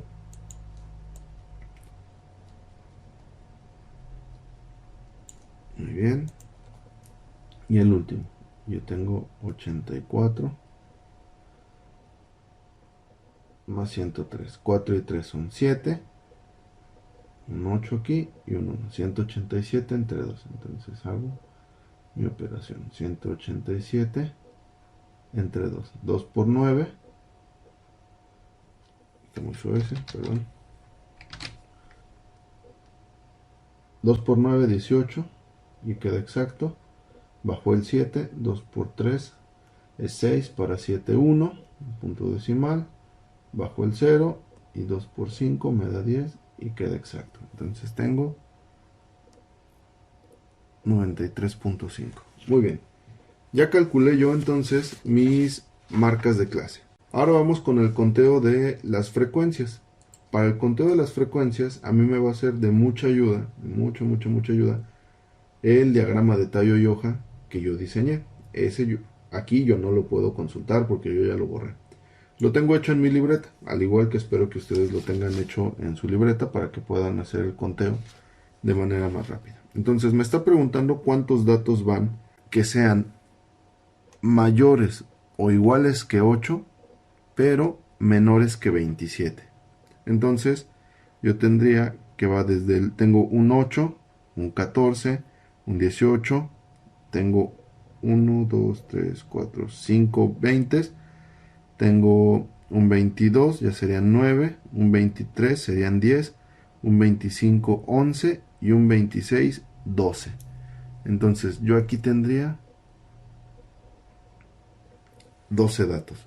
Después me pregunta, ¿cuántos datos tienes mayores o iguales que 27, pero menores que 46? Ok, tengo dos 28, 31 sería 3, 32 sería 4, 34 sería el quinto, 38 sería el sexto, 42 sería el séptimo, 42 sería el octavo y 45 sería el noveno. Entonces aquí yo tengo 9. Después me pregunta, ¿cuántos datos tienes mayores o iguales que 46, pero menores que 65? Bueno, pues el primer 46 es mi primer dato, 54 es el segundo, 55 es el tercero, 60 es el cuarto, 61 es el quinto, 63 es el sexto, 64 es el séptimo y ahí nos quedamos. Entonces aquí yo tengo 7 datos. Ok, para la cuarta fila, me pide los datos que sean mayores o iguales que 65, pero menores que 84. Entonces empezamos. El 65 es mi primer dato, el 68 es el segundo dato, 68 es el tercer dato, 69 es el cuarto dato, 70 es el quinto dato, 70 es el sexto dato, 76 es el séptimo dato y 81 es el octavo dato. Ok, entonces yo tengo ahí mis datos, 8 frecuencias. Y después me pide los datos que sean mayores o iguales que 84, pero menores que 103. Entonces 85 es el dato 1, 90 es el segundo, 90 es el tercero, 95 es el cuarto, 95 es el quinto, 96 es el sexto, 97 el séptimo, 98 el octavo, 98 el noveno, 98 el décimo, 99 el décimo primero, 99 el décimo segundo y 100 el décimo tercero. Con estos datos que tengo aquí, yo ya podría graficar el histograma. Sin embargo, pues yo por el pintarrón electrónico no puedo borrar porque tendría que volver a escribirlo. Entonces vamos a terminar la grafiquita y ahorita hacemos el histograma. Pero deben de saber que solamente hasta aquí, hasta la frecuencia, es necesario para poder hacer el histograma.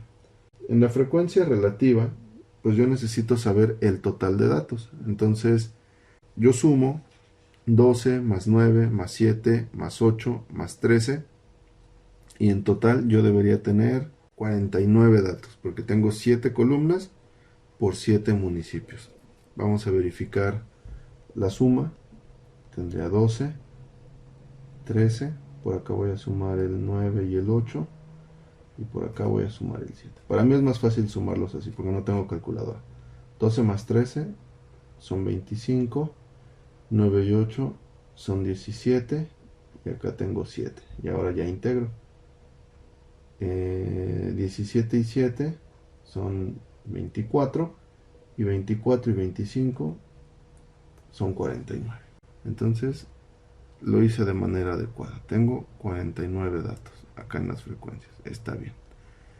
Este dato es importante porque acuérdense que para la frecuencia relativa yo necesito tomar el total de los datos que estoy utilizando. ¿Cómo calculo la frecuencia relativa? Muy sencillo. Solamente voy a hacer el primero, paso por paso, y el resto ya esperaría que ustedes los hagan. Yo lo que necesito hacer es tomar mi frecuencia, que en este caso es el 12. Voy a tomar 12 y lo voy a dividir con 49, porque es el total de los datos. Entonces, 12 entre 49 a mí me va a dar 0.244. 0.244. Y recordemos que 0.244 por 100 me va a dar el 24.4%. Entonces, el dato que yo debo anotar aquí sería 24.4. ¿Vale? Voy a hacer uno más para que se puedan guiar y no haya mayores problemas. En el siguiente yo tendría que tomar el 9 y dividirlo ahora con el 49. De tal suerte que yo tendría 9 sobre 49 y eso me daría 0. Está muy feo ese 8. Pero igual. 0.183. Y recordemos que 0.183, cuando yo lo multiplico por 100, porque es por ciento, pues me da 18.3%. Y eso es lo que yo tendría que anotar aquí. Aquí acuérdense que debo anotar el dato de porcentaje. Si ustedes hacen los cálculos propios, se van a dar cuenta que la siguiente les daría 0.142, que es igual al 14.2%. El siguiente les daría 0.163, que es igual al 16.3%. Y finalmente les daría 0.265, que es igual al 26.5%. Recuerden que si tienen dudas pueden consultar el video las veces que sea necesario, pueden descargarlo, pueden consultar con sus compañeros para ver si ellos no se atoraron, no tuvieron problemas, y si no, me escriben un correito y revisamos en dónde se atoraron o qué parte no les quedó clara. Ahora, vamos con la frecuencia acumulada. Recuerden que la frecuencia acumulada es una especie de cruzadito. ¿Qué hago para la frecuencia acumulada? Primer paso es escribir el dato de mi primera fila, tal cual está. Escribo el 12. Y ahora sí, cruzadito. El 12, perdón, es con verde. 12 más 9 y el resultado lo noto aquí. 12 más 9 pues es 21. Después este 21 más 7 y me va a dar 28. Tomo el 28 cruzadito más 8 y 28 más 8 me va a dar 36. Tomo el 36, le sumo 13 y me debe de dar 49. Recuerden ustedes lo que les había comentado. Si este dato es exactamente igual que este dato, entonces lo habremos hecho de maravilla. Lo hicieron bien. Si no les da 49, entonces por ahí nos equivocamos en alguna de las sumas o en alguna operación, o lo más seguro es que contamos mal en nuestras frecuencias y por eso está el error. Bien, voy a borrar esta parte porque estos datos ya no me sirven, y el siguiente es unas operaciones un tanto no complejas, pero sí difíciles de escribir porque ya llegué al límite de mi pantalla y el lápiz para pantalla no es nada cómodo con la gomita. Ok, para la frecuencia acumulada relativa hago yo un par y ya después ustedes hacen los cálculos. Para la frecuencia acumulada relativa, recuerden que se llama frecuencia acumulada relativa porque pues los datos los voy a sacar justamente de la frecuencia acumulada. Entonces, yo voy a tomar el 12, que es mi primera frecuencia acumulada, y la voy a dividir entre mi total de datos, es decir, entre 49.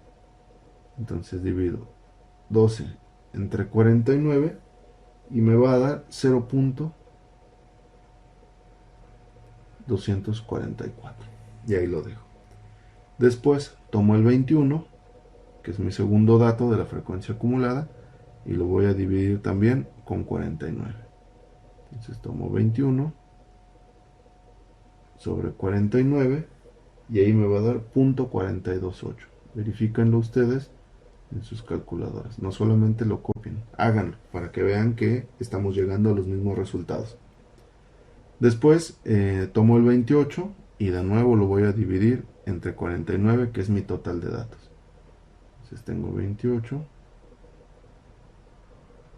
sobre 49 y me va a dar 0.571. Después me va a dar 0.739 y el último me va a dar 1. Si aquí yo llego al 1, significa que lo hice adecuadamente.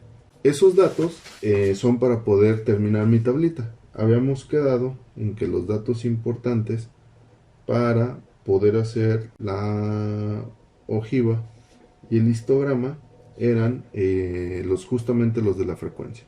Entonces voy a borrar mi tabla. Ustedes les debe quedar más bonita, más ordenada. Sean ordenados cuando trabajen matemáticas, cuando trabajen estadísticas. Eso les va a ayudar y les va a tornar los ejercicios muchísimo más amigables y más fácil de encontrar sus datos. Voy a repetir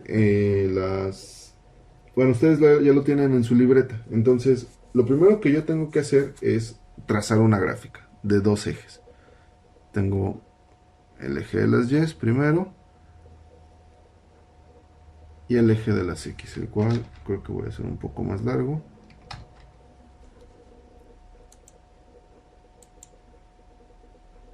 Ok, de nuevo no me lo quiere borrar. No importa.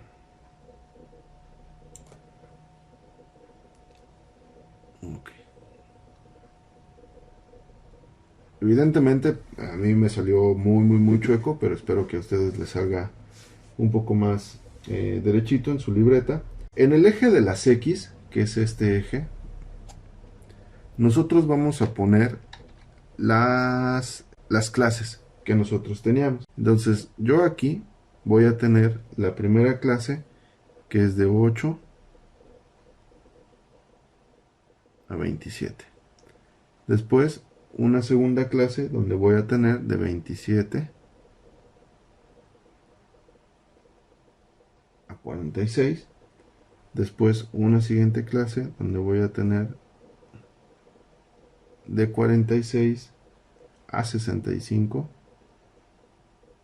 Después voy a tener de 65 a 84 y de 84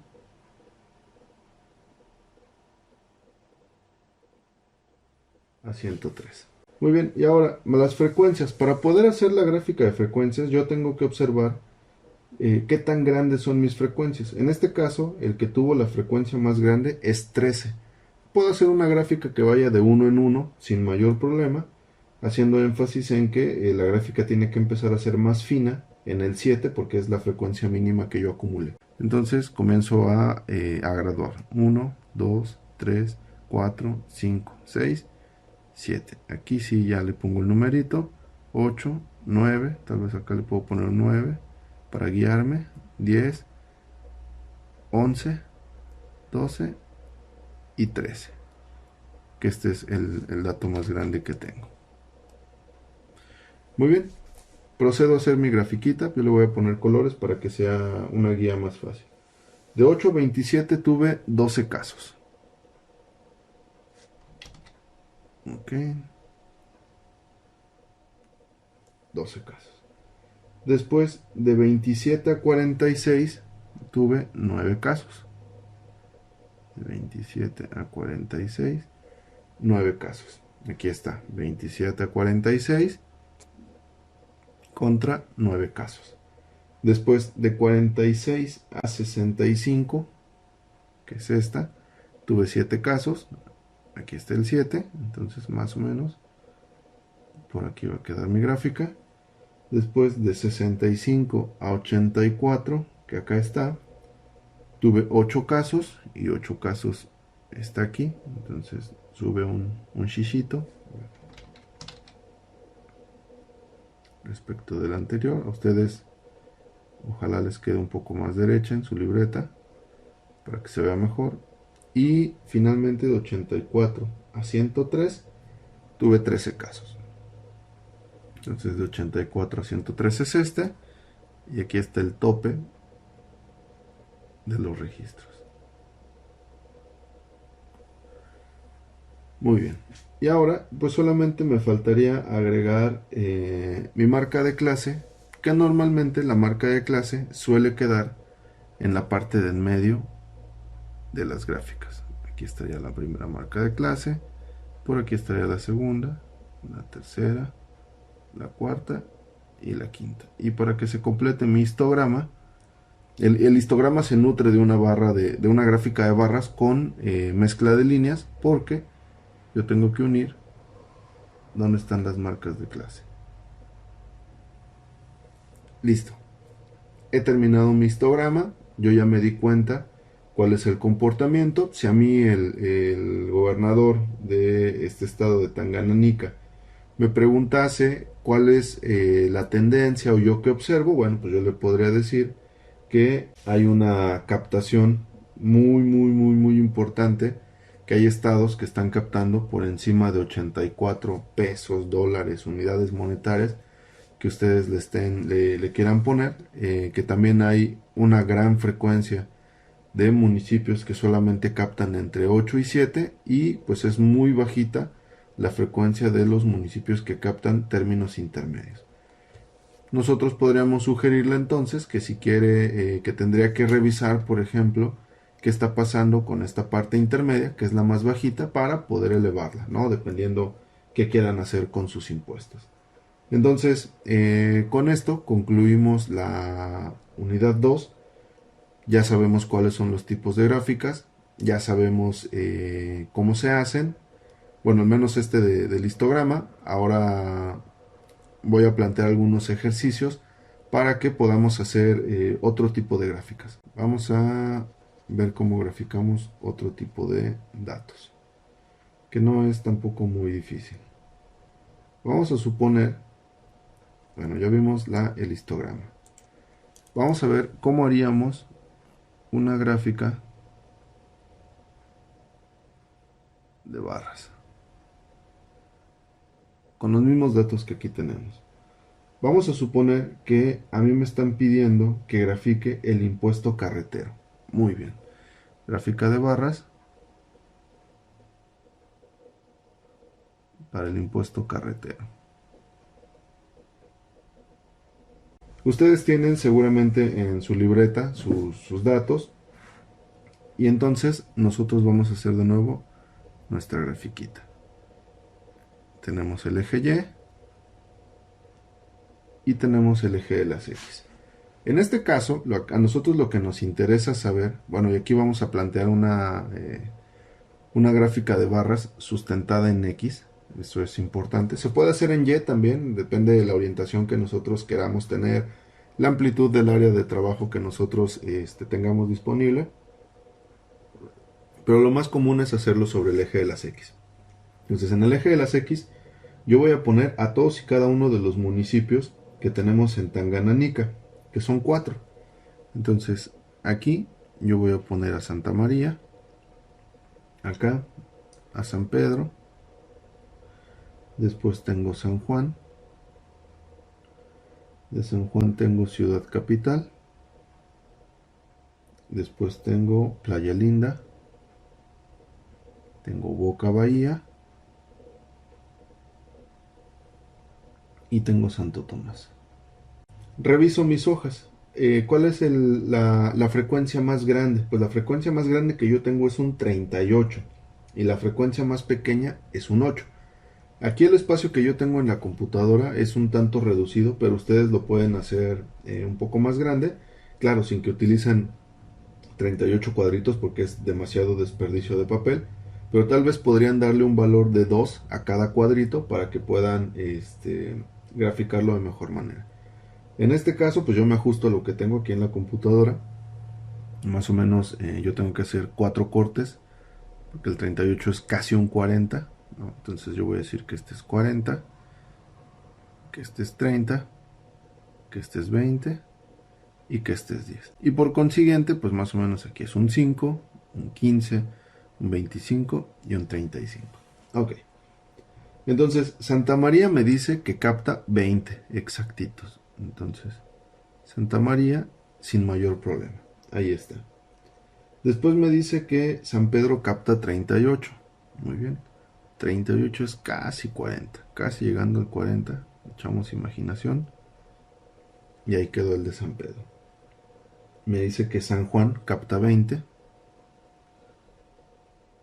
San Juan capta 20. Muy bien.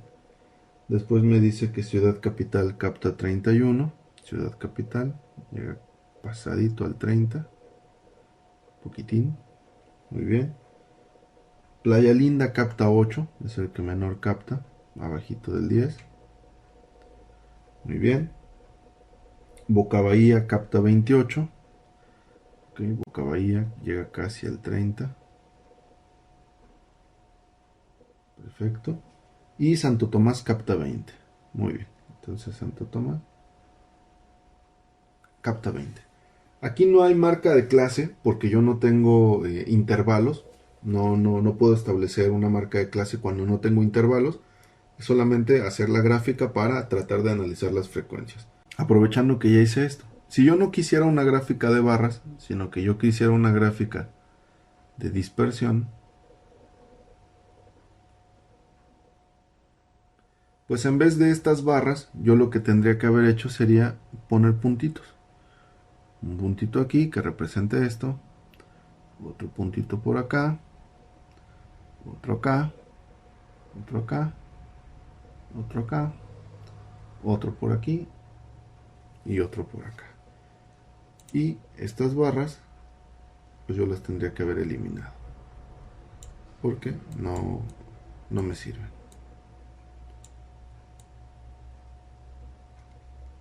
Entonces una gráfica de puntos se vería más o menos así. Hay gente que le acomoda mucho la gráfica de puntos. Hay gente que cuando son tan poquitos datos no le acomoda porque le cuesta trabajo ver las diferencias en términos de las magnitudes de las cantidades que acá tenemos. Pero bueno, también es un tipo de gráfica que es muy válida, que se utiliza mucho. Y que bueno, cuando veamos Excel, pues ahí a Excel le podemos pedir que nos ponga ejes secundarios, que nos ponga ejes primarios, que nos cuadricule, que nos haga muchas cosas. Así se vería una gráfica de dispersión, más o menos. Ahora, si no la queremos de dispersión, sino lo que queremos es una gráfica de líneas, es absolutamente el mismo procedimiento de tener los puntos de dispersión, solamente que hay que unirlos.